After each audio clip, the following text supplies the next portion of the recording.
सरस्वती को नमन करते हुए नमस्कार विद्यार्थियों। तो आज की जो हमारी कक्षा है या जो हमारा जो वीडियो होगा वो आपकी जेड की क्लास से संबंधित होगा, ठीक है। तो आप इस जो कोरोना महामारी के अंदर है या घर पे होंगे सभी, ठीक है, और घर पे मज़े कर रहे होंगे। अब इन देश के नौजवानों से मेरा छोटा सा निवेदन है कि यदि आप घर पे घूम रहे हैं, मज़े कर रहे हैं, तो आपको मानसिक तनाव की स्थिति उत्पन्न हो रही होगी अभी मेरे अनुसार, ठीक है।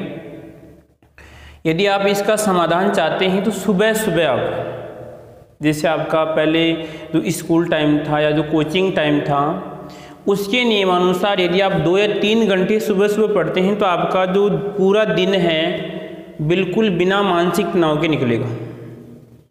क्योंकि बार बार कुछ विद्यार्थियों के कॉल्स आ रहे हैं कि सर क्या करें, छुट्टियों में मन नहीं लगता है, वो नहीं लगता है, ठीक है। तो इसकी समस्या यही है कि सुबह सुबह ही आप अगर क्या करते हो, जैसे आपका जो व्हाट्सएप होता है या मान लीजिए कोई अन्य प्रकार की वीडियो देखते हैं, तो उससे क्या होता है आपका माइंड सुबह सुबह ख़राब हो जाता है, तो पूरा दिन ही खराब जाता है।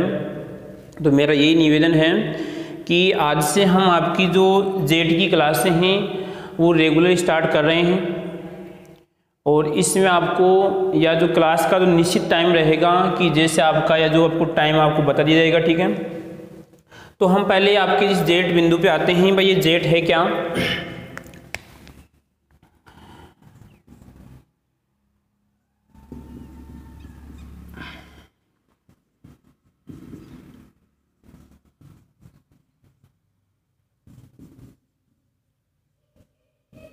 दो 2021 अगर बोले तो इसकी शॉर्ट फॉर्म क्या होगी? 2021। इसका मतलब है आपका कि आपका जॉइंट एंट्रेंस आपका टेस्ट 2021, ठीक है। या अगर हम इसमें हिंदी की बात करते हैं क्या, तो इसका नाम संयुक्त प्रवेश परीक्षा 2021, ठीक है। अब जो आपकी जेट एग्ज़ाम है, ठीक है, या जो आपका जॉइंट एंट्रेंस टेस्ट है, ठीक है, ये क्या होता है? हर साल होता है। कहने का मतलब है जो आपकी अलग अलग यूनिवर्सिटी होती है, जैसे आपकी कोटा है, उदयपुर है, जैसे आपकी यहाँ जोमनेर वाली है, ठीक है, या जैसे ये अलग अलग ही, जैसे आपके जो भी निश्चित समय अनुसार क्या होता है इसका पेपर का टाइम या शेड्यूल चेंज होता रहता है। अब की बार जो आपका जो टेस्ट करवा रही है, कौन सी यूनिवर्सिटी करवा रही है आपकी? इसमें जोमनेर यूनिवर्सिटी करवा रही है। अब देखते हैं इस संयुक्त परीक्षा का मतलब है कि पहले तो कौन सा विद्यार्थी इसमें प्रवेश ले सकता है या कौन से विद्यार्थी एग्जाम दे सकते हैं, ठीक है। दूसरी बात कि जो विद्यार्थी दे रहे हैं उनकी क्वालिफिकेशन क्या होनी चाहिए, यानी उनकी योग्यता क्या होनी चाहिए। कल एक नौजवान का कॉल आया था मेरे पास कि वो इमित वाले के पास से फॉर्म भरने गया था, तो बोल रहा था कि सर मेरी तो अभी उम्र ही नहीं हुई, ऐसे बोल रहा था। शायद वो 12th कहने का मतलब वर्तमान में 12th में है और ऐसे बोल रहा था कि मेरी उम्र नहीं हुई। तो ऐसे विद्यार्थी से देखो, मेरा पहला जो क्वेश्चन तो ये है कि कौन कौन से विद्यार्थी दे सकते हैं। पहली बात तो ये है कि जो विद्यार्थी होगा कक्षा 12 और यहाँ पर हम बोल सकते हैं उसकी जो फैकल्टी कौन सी होगी, इसमें साइंस वाले विद्यार्थी हैं वो आपका जेड एंट्रेंस टेस्ट दे सकते हैं, ठीक है। अब ये जो टेस्ट होगा उसमें उम्र कितनी होनी चाहिए?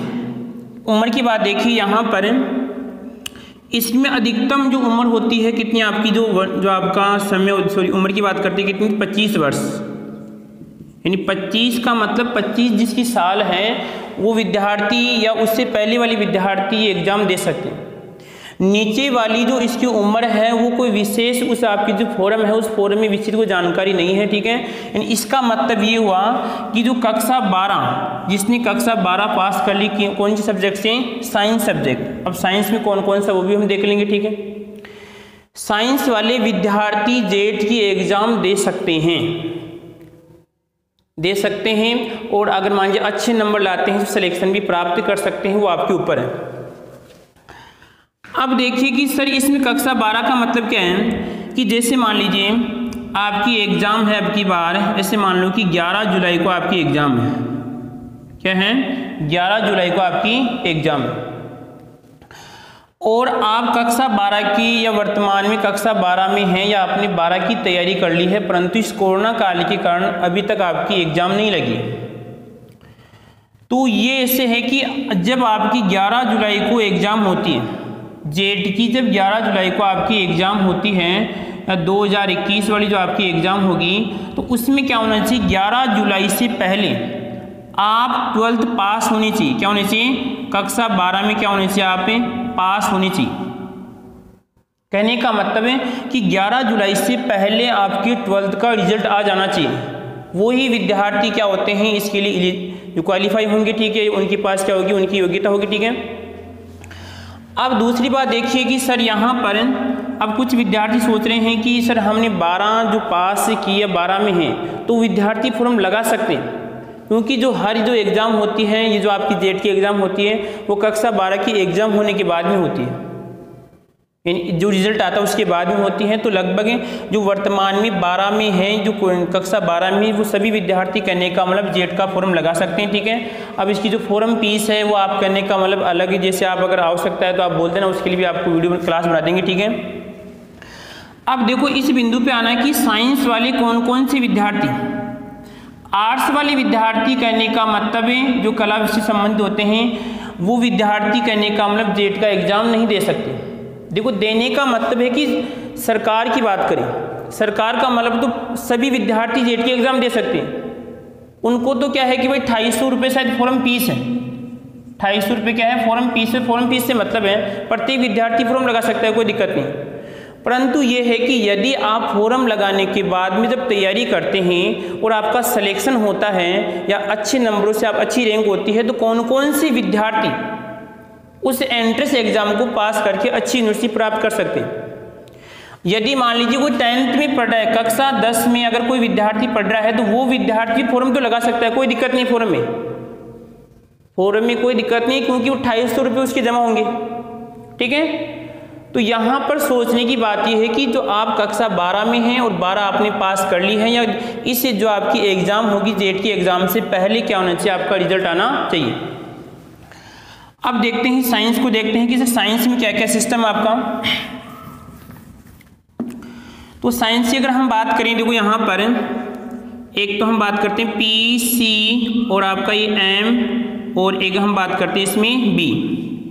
शायद बायो वाली विद्यार्थी को इनके बारे में एग्रीकल्चर जानते होंगे, ठीक है। इसी प्रकार हम बात करते हैं ए सी बी, ठीक है, और एक हम बात करते हैं पी सी ए। इस एक को देखेंगे ध्यान से, ठीक है। अब यहाँ पे देखो पी का मतलब तो क्या होगा, इसमें आपकी फिजिक्स होगी, क्या होगी इसमें आपकी फिजिक्स, और यहाँ पर सी का मतलब क्या है आपका, इसमें केमिस्ट्री, और यहाँ पे जो एम है, इस एम का मतलब क्या होगा, इसमें आपका जो मैथमेटिक्स सब्जेक्ट होगा, और यहाँ पर जो आपका बी होगा इसका मतलब क्या होगा, इसमें आपका बायोलॉजी या बायोलॉजी, ठीक है। एक क्या बच रहा है इसमें आपका, एक एग्रीकल्चर बच रहा है,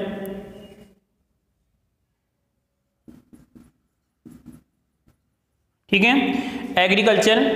देखो पी का मतलब फिजिक्स, सी का मतलब आपका केमिस्ट्री, और यहाँ पे मैथ, और यहाँ पर बायोलॉजी, और यहाँ पर एग्रीकल्चर। एक सब्जेक्ट और होता है होम साइंस वाले विद्यार्थी भी इसमें अप्लाई कर सकते हैं, कोई दिक्कत नहीं है। अब देखना है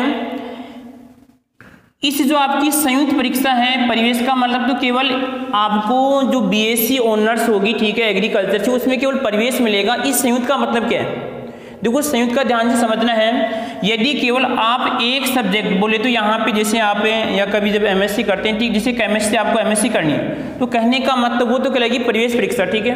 परंतु यहाँ पे संयुक्त परीक्षा का मतलब है आपको कम से कम 3 सब्जेक्ट के द्वारा इस टेस्ट को पास करना होगा। अब 3 कौन कौन से होंगे, देखो यहाँ पर एक तो हम इनसे बना सकते हैं पी सी एम, ठीक है, और एक बन जाएगा इसमें आपका पी सी बी। इसका मतलब फिजिक्स, केमिस्ट्री और आपका ये मैथ का हो जाएगा, और यहाँ पे फिजिक्स, केमिस्ट्री और ये बायोलॉजी। यहाँ पे देखिए एग्रीकल्चर और ये केमिस्ट्री और ये आपका बायोलॉजी, और यहाँ पे क्या होगा इसमें आपका फिजिक्स और ये हो जाएगा इसमें आपका केमिस्ट्री और ये हो जाएगा इसमें आपका एग्रीकल्चर। ठीक है, तो अब यहाँ पे हमें देखना है, एक इसमें रहेगा एग्रीकल्चर, केमिस्ट्री और आपका बायोलॉजी, और यहाँ पे फिजिक्स, केमिस्ट्री और आपका इसमें एग्रीकल्चर। अब यहाँ पर जो ये दो बच रहे हैं ये कौन कौन से, यदि मान लीजिए 12th में कोई विद्यार्थी, जिसमें 11th 12th में जिस विद्यार्थी के पास क्या आती है फिजिक्स, केमिस्ट्री और मैथ, हम कह सकते हैं मैथ वाला विद्यार्थी। ठीक है, और यहाँ पे फिजिक्स, केमिस्ट्री और आपका ये बायोलॉजी वाला विद्यार्थी। ठीक है, और यहाँ पे क्या होगा एग्रीकल्चर वाला विद्यार्थी, और यहाँ पे जो विद्यार्थी होगा, ठीक है, ये यहाँ पर देखो इस वाले विद्यार्थी का टारगेट पहले से होगा, इस वाले विद्यार्थी का टारगेट 10th क्लास से होगा कि मेरे को एग्रीकल्चर लेनी है, और इसमें एग्रीकल्चर मेरे को जो भी सब्जेक्ट होगा उसके अनुसार मेरे को बीएससी करनी। ठीक है, अब देखना है कि जो पीसीएम है, जो मैथ वाले विद्यार्थी हैं, यदि मान लीजिए इस आपका जेट एंट्रेंस एग्जाम को क्वालिफाई करते हैं अच्छे नंबरों से, ठीक है, उसका सिलेक्शन होता है, तो यहाँ पर इसके जो दो विभाग कौन कौन से हैं, जिससे इसमें क्या लगेगा आपका डेयरी विभाग, ठीक है, और एक हम कह सकते हैं आपका इसमें फूड साइंस, या आप कह सकते हैं आपका इसमें फूड टेक्नोलॉजी। अगर मैथ और बायो वाले विद्यार्थी अगर मान लीजिए जेट पर इस परीक्षा को पास करते हैं तो उनके लिए क्या होता है, वहाँ पे डेयरी विभाग और आपका फूड विभाग है, डेयरी टेक्नोलॉजी और इसमें आपका फूड टेक्नोलॉजी है, उनसे आप तैयारी कर सकते हैं या उससे आपकी जो बीएससी कर सकते हैं। ठीक है, इसी प्रकार यहाँ पे देखिए जो आपका एसीबी है वो आपका किससे, एग्रीकल्चर से। ठीक है, और यहाँ पर क्या लगेगा आपका पीसीए, ये भी क्या होगा इसमें आपका एग्रीकल्चर से होगा। ठीक है, तो यहाँ पर यह है कि जरूरी नहीं है कि एग्रीकल्चर वाले विद्यार्थी ही जेट की एग्जाम दे। फिर ध्यान से सुनना, क्योंकि कुछ विद्यार्थी जानकारी के अभाव में रह जाते हैं, उनको बाद में जानकारी होती है कि शायद अगर हमें भी मालूम होता तो हम भी जेट की एग्जाम दे सकते थे। तो यहाँ पर देखिए मैथ वाला विद्यार्थी भी दे सकता है, बायो वाला विद्यार्थी भी दे सकता है, एग्रीकल्चर वाला दे सकता है, कोई दिक्कत नहीं। इसी प्रकार आपका पीसीए यानी फिजिक्स, केमिस्ट्री और एग्रीकल्चर वाला विद्यार्थी भी दे सकता है।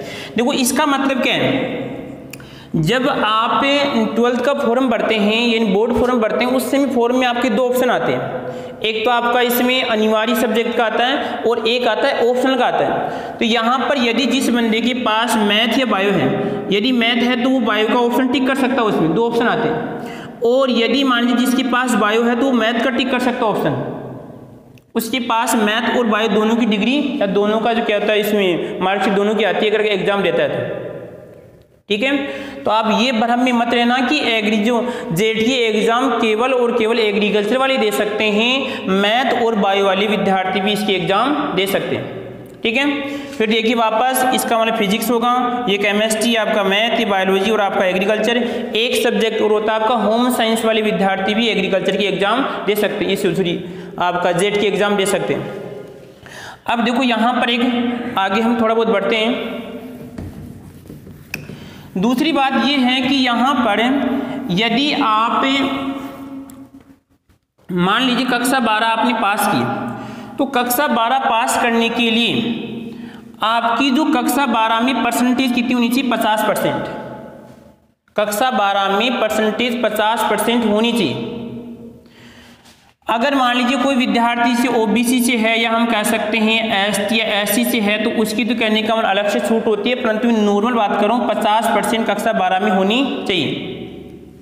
और देखो उसके बाद में मैंने आपको ये बता दिया कि कौन कौन से बताया था, इसमें आपको एक तो पीसीएम बताया था, एक बताया मैंने आपको पीसीबी, और एक बताया मैंने आपको एबीसी, और एक बताया मैंने पीसीए।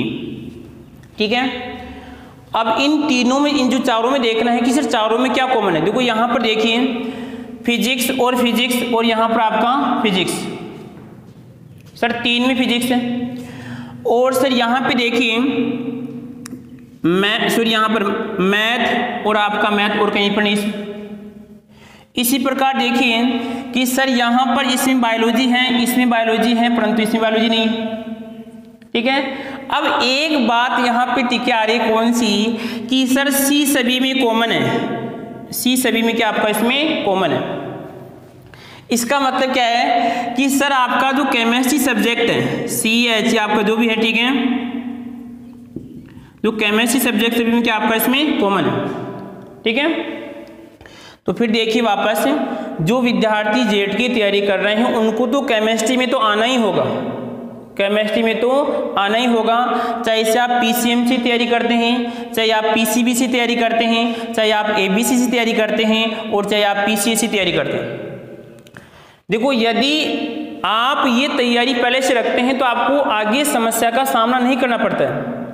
देखो वर्तमान में अगर जो हमारी देश की एक समस्या है, यदि देश अगर इस कोरोना से पहले यदि समस्या का समाधान कर लेता, यदि पहले से तैयारी कर लेता, तो आज इस देश को इस समस्या का सामना नहीं करना पड़ता।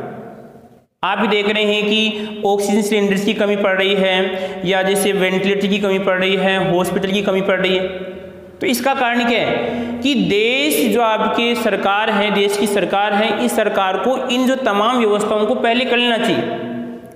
तो यदि आपको भी ये जेट एग्जाम अगर पास करनी है तो ये तैयारी आपको पहले से करनी पड़ेगी। ये नहीं कि सरकार बोलेगी जब हम तैयारी करेंगे।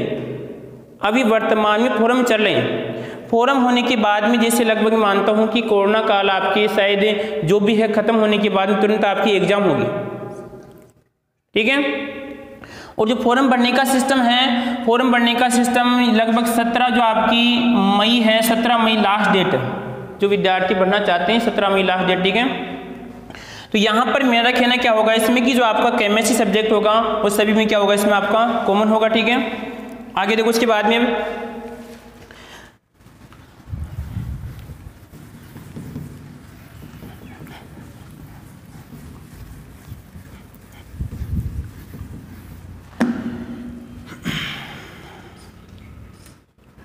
अब देखो आगे यहाँ पर तो हमारा जो सब्जेक्ट रहेगा मुख्य रूप से, हम आपको शायद कुछ विद्यार्थी हैं जो पहले भी शायद जानते होंगे, ठीक है, पहले भी शायद या क्लास को ले भी चुके हैं, ठीक है। हमारा यहाँ पर सब्जेक्ट रहेगा आपका, अगर हम बात करें कौन सा, ठीक है, केमिस्ट्री रहेगा, ठीक है।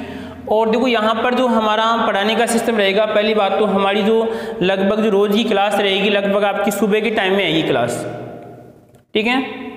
और उसके बाद में यहाँ पर यह है कि जो हमारा जो पढ़ाने का सिस्टम रहेगा, हमें कोर्स से मतलब नहीं है, क्योंकि कुछ विद्यार्थी क्या कहते हैं कि सर कोर्स करवाओ, कोर्स करवाओ। कोर्स से मतलब नहीं है, हमारा मतलब रहेगा बच्चों को कॉन्सेप्ट क्लियर करवाना। यदि बच्चा कॉन्सेप्ट समझ में अच्छी तरह समझ में आता है तो वो कहने का मतलब प्रत्येक क्वेश्चन को आसानी से कर सकता है, ठीक है। तो कल से हम आपकी जो केमिस्ट्री है इसको स्टार्ट करेंगे। आज मैंने आपको जो जेट के बारे में सिंपल जानकारी बताई, और यदि किसी विद्यार्थी को और भी कोई संशय है इससे संबंधित तो आप पूछ सकते हैं, ठीक है, आप कमेंट कर सकते हैं।